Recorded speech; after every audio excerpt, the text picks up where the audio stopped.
Into the Great Wide Open von Tom Petty and the Heartbreakers. Ein großartiger Song. Und dann noch so einfach zu spielen, man glaubt es kaum. Into the great wide open,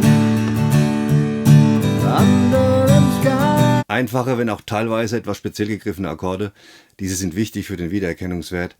Aber keine Barrés. Für Gitarrenanfänger schon mal eine richtig gute Nachricht. A rebel without a clue. Und auch den gleichmäßigen Begleitrhythmus hast du in 0, nichts drauf. Allerdings ein paar kleine Problemzonen sind auch hier mal wieder verbaut, nämlich am Ende der Strophen und der Refrains wird es ein wenig spezieller.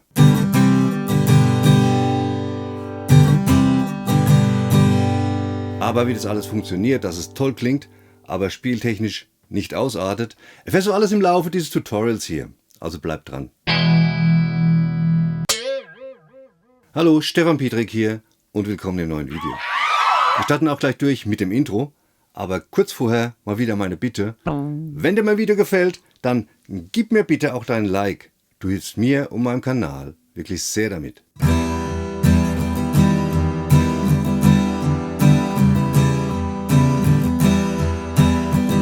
Das Intro startet mit einem E-Moll, allerdings anders gegriffen, als du ihn wahrscheinlich kennst. Ringfinger 7. Bund A-Seite und Zeigefinger 5. Bund D-Seite. Und du schlägst alle Saiten an. Der Anschlag dazu ist 1 und 2 und E. Durch die 16. Rhythmik werden alle Achtelzählzeiten 1 und 2 und 3 und 4 und abgeschlagen und nur die Zählzeit E hier bei 2E und E aufgeschlagen. Auf die Zählzeit 1 und bitte einen unbetonten Abschlag machen. Den erreichst du, indem du nur die mittleren 2 bis 3 Saiten anschlägst und nicht durchziehst.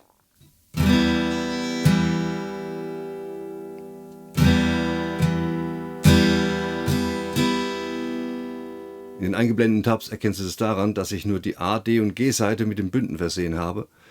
Bitte nicht allzu genau zielen, nur weil es so da steht. Der Schlag soll einfach unbetont sein, also bitte mit etwas Gefühl das Ganze.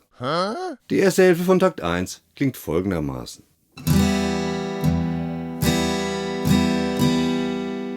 Auf die Zählzeit 3, wir sind immer noch in Takt 1, E-Moll, Major 7. Ringfinger weg, Mittelfinger greift den 6. Bund der A-Seite. Zeigefinger bleibt liegen. Gleicher Anschlag, hier zählst du 3 und 4 und E. Den ersten Takt nochmal komplett.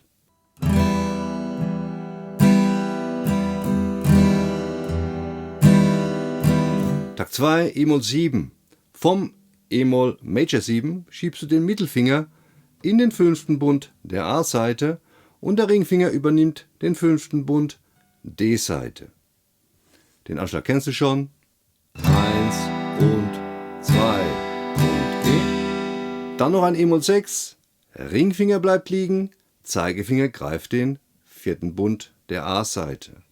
3 und 4 und E. Takt 2 noch einmal.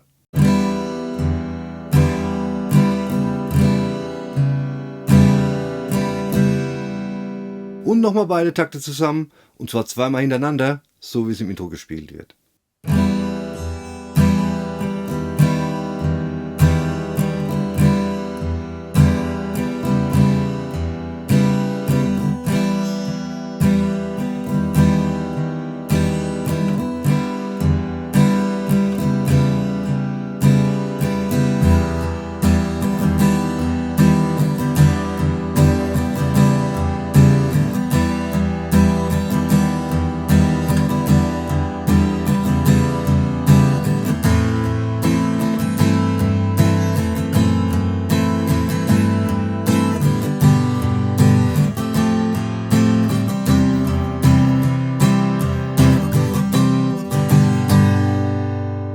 Die ersten 4 Takte der Strophe werden genauso gespielt wie das Intro.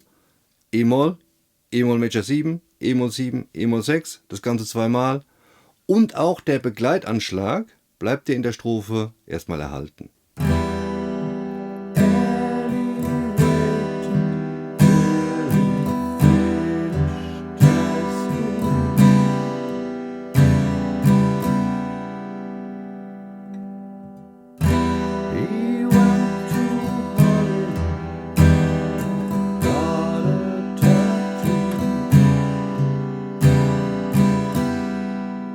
Im 5. Takt der Strophe ein A-Moll. Auf die Cäsar 3 immer noch A-Moll, diesmal aber mit dem Basston G. Diesen greifst du am besten mit dem kleinen Finger. Die A-Saite darf dabei abgedämpft werden, du brauchst sie nicht.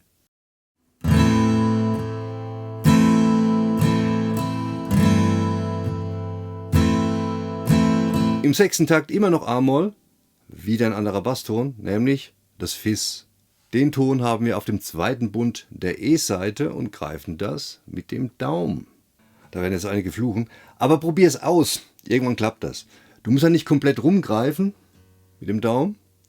Einfach ein bisschen oben drüber, ja, und dann geht es. Hoffentlich. Und dann auf die Cäsar 3 wieder A-Moll mit Basston G.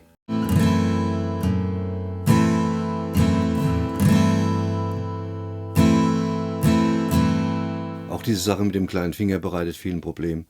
Es gibt zwar auch andere Möglichkeiten, die letzten 3 Akkorde zu greifen. Ich gehe sie mal ganz kurz durch. Ja.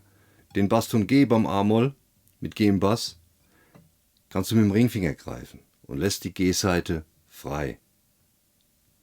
Und den Basston Fis, den kannst du mit dem Mittelfinger greifen und der Ringfinger übernimmt die D-Saite im 2. Bund und der kleine Finger die G-Saite im 2. Bund. Kannst natürlich gerne mal probieren, vielleicht genau das Richtige für dich.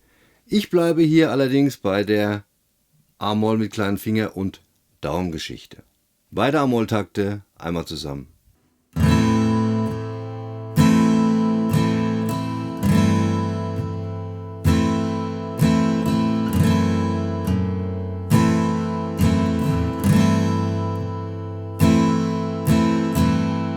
Und dann nochmal die Strophe von ganz vorne bis hierher, also die ersten 6 Takte.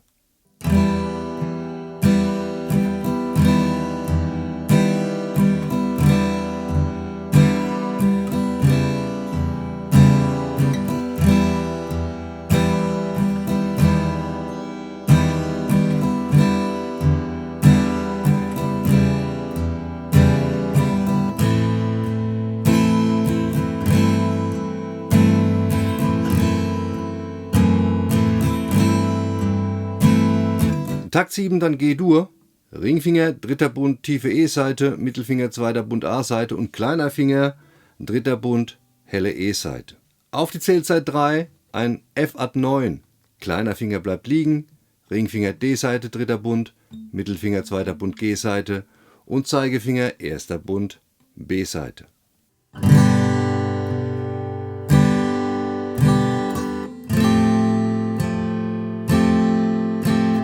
Takt 8 C-Dur, kleiner Finger und Zeigefinger bleiben vom F-Ad9 liegen, Mittelfinger und Ringfinger wechseln jeweils eine Seite nach oben.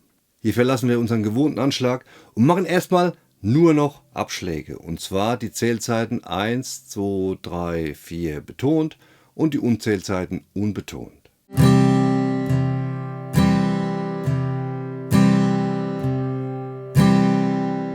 Auf 4 und ein Wechsel auf G-Dur, Ab- und Aufschlag auf die Zählzeiten und E.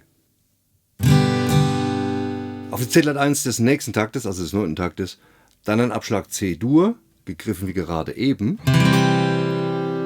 Auf 1 und E, Aufschlag G-Dur und auf 2 sowie 2 und jeweils einen Abschlag.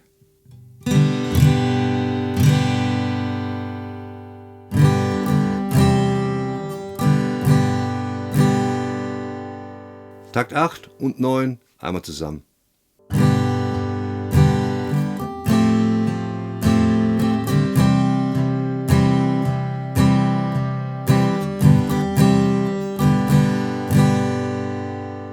Diese erste Strophe einmal komplett.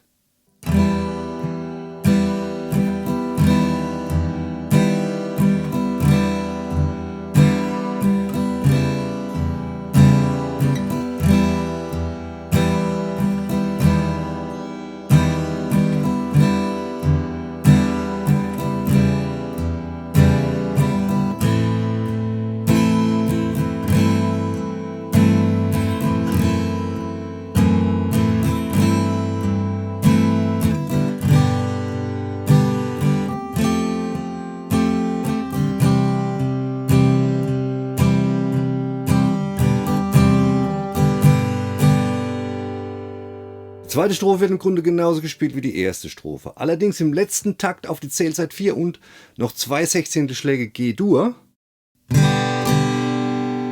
Dann kommt noch ein Takt, beginnt wieder mit C-Dur. Auf 1 und E, G-Dur Aufschlag. Auf Zählzeit 2 Abschlag. Und auf 2 und dann ein D-Dur.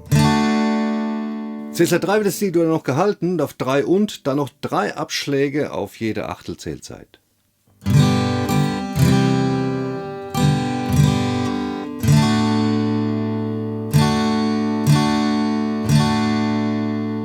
Die letzten 3 Takte der zweiten Strophe nochmal zusammen.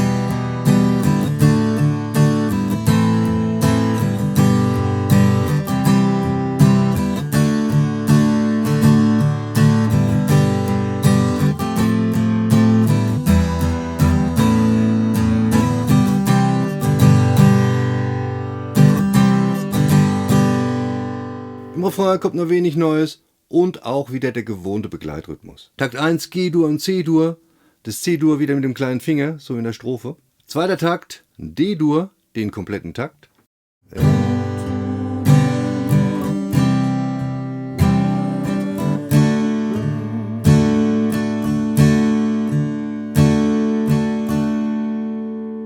Takt 3 zuerst wieder G-Dur, auf die Zählzeit 3 dann E-Moll, kleiner Finger liegen lassen. Zeigefinger zweiter Bund A-Seite, Mittelfinger zweiter Bund D-Seite. Vierter Takt D-Dur und A-Moll.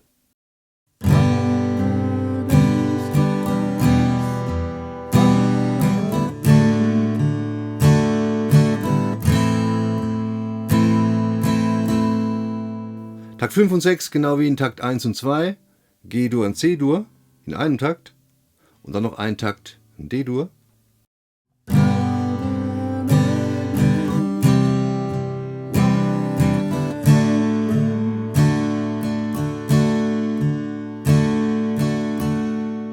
Takt 7 zuerst G-Dur, auf die Zählzeit 3 ein F-Ad9, gegriffen wie in der Strophe.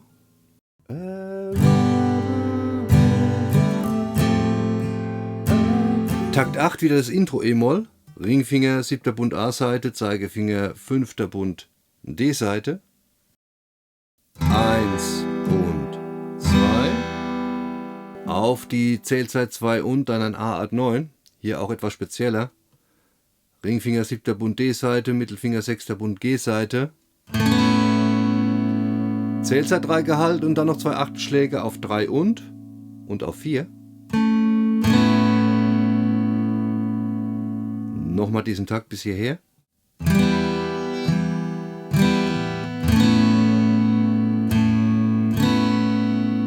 Jetzt Takt 5 bis 8, nochmal im Zusammenhang.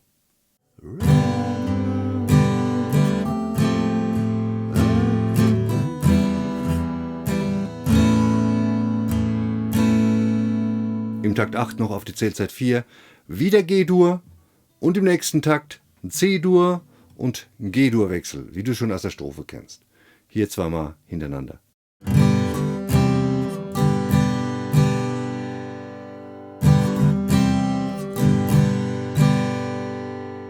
Und fertig ist der Refrain, einmal komplett.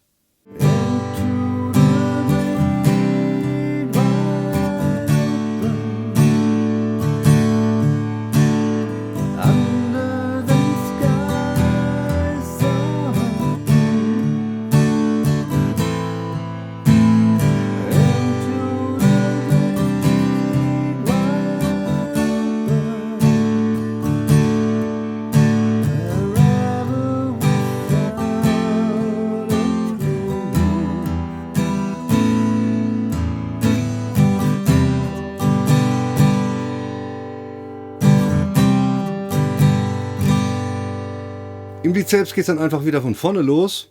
Also das Intro ist dann allerdings ein Gitarrensolo, wird von der Begleitung her aber genauso gespielt wie das Intro. Dann kommen wieder die beiden Strophen, dann kommt wieder ein Refrain. Und dieser Refrain wird dann zweimal gespielt. Um in die Refrainwiederholung reinzukommen, spielst du das A-Moll Ad 9 im 7. Takt durch. Also nicht auf die Zählzeit 4 und dann auf G-Dur wechseln, sondern da nochmal A-Moll Ad 9 spielen.